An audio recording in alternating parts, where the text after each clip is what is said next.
Hi అండి, welcome to our channel. ఈరోజు recipe వచ్చేసి కర్నూల్ హోటల్ స్టైల్ చట్నీ రెసిపీని ఎలా ప్రిపేర్ చేసుకోవాలో చూపిస్తాను. ఇలా చేసుకుంటే ఇడ్లీ, దోశ, వడ ఎలాంటి టిఫిన్స్లోకైనా టేస్ట్ అయితే చాలా బాగుంటుంది. టిఫిన్స్లోకి చట్నీని ప్రిపేర్ చేసుకోవడం కోసం ముందుగా స్టవ్ మీద ఒక ప్యాన్ పెట్టుకొని ఇందులో 3 టేబుల్ స్పూన్ ఆయిల్ని హీట్ చేసుకోవాలి. ఆయిల్ హీట్ అయిన తర్వాత 2 టేబుల్ స్పూన్ పల్లీలు అయితే వేసుకుంటున్నాను. ఇందులోని మీ తినే కారాన్ని బట్టి పచ్చిమిర్చి కానీ ఎండుమిర్చి కానీ వేసుకోవచ్చు. ఇక్కడైతే నేను పచ్చిమిర్చి, ఎండుమిర్చి 2 కలిపి వేసుకుంటున్నాను. ఇలా మనం వేసుకున్న పల్లీలు, పచ్చిమిర్చి, ఎండుమిర్చి బాగా ఫ్రై అయ్యేంత వరకు కలుపుతూ మీడియం ఫ్లేమ్ మీద ఫ్రై చేసుకోవాలి.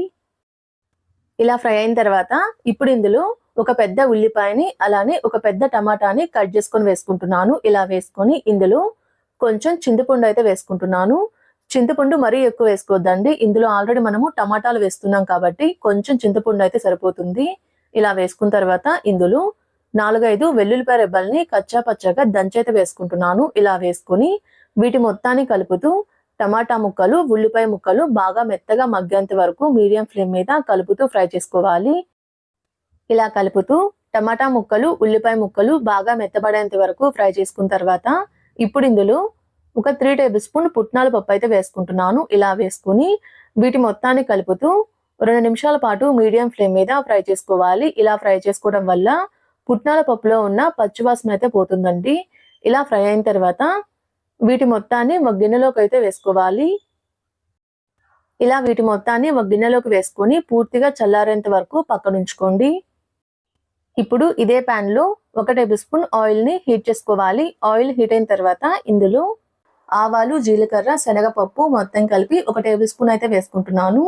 ఇలా వేసుకొని మనం వేసుకున్న పోపు దినుసుల్ని కలుపుతూ 1 నిమిషం పాటు మీడియం ఫ్లేమ్ మీద ఫ్రై చేసుకుంటే ఇవి కొంచెం ఫ్రై అవుతాయి. ఇలా ఫ్రై అయిన తర్వాత ఇప్పుడు ఇందులో 2 ఎండుమిర్చిని తుంచి వేసుకుంటున్నాను. అలానే కొన్ని కరివేపాకు రెబ్బలు కూడా వేసుకుంటున్నాను. ఇలా వేసుకొని ఇందులో కొంచెం ఇంగువ కూడా వేసుకుంటున్నాను. ఇలా వేసుకున్న తర్వాత వీటి మొత్తాన్ని కలుపుతూ 1 నిమిషం పాటు మీడియం ఫ్లేమ్ మీద ఫ్రై చేసుకుంటే చట్నీలోకి పోపు అయితే రెడీ అయిపోతుంది.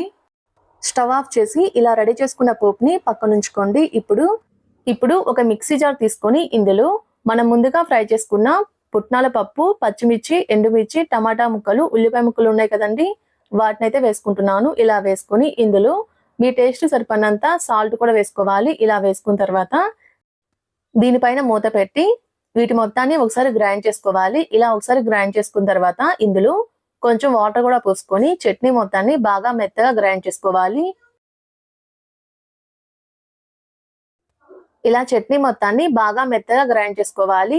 ఇలా చట్నీని బాగా మెత్తగా గ్రైండ్ చేసుకున్న తర్వాత ఇలా గ్రైండ్ చేసుకున్న చట్నీని ఒక గిన్నెలోకి అయితే వేసుకోవాలి.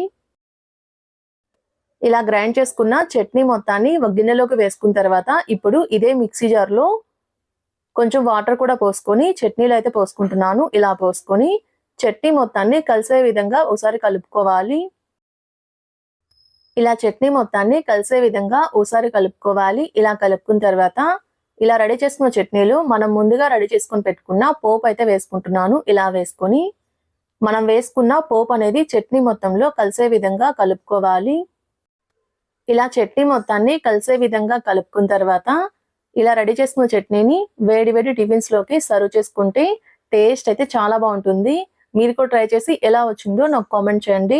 మా వీడియో మీకు నచ్చినట్టయితే లైక్ చేయండి, షేర్ చేయండి, మా ఛానల్ని సబ్స్క్రైబ్ చేసుకోండి. Thanks for watching.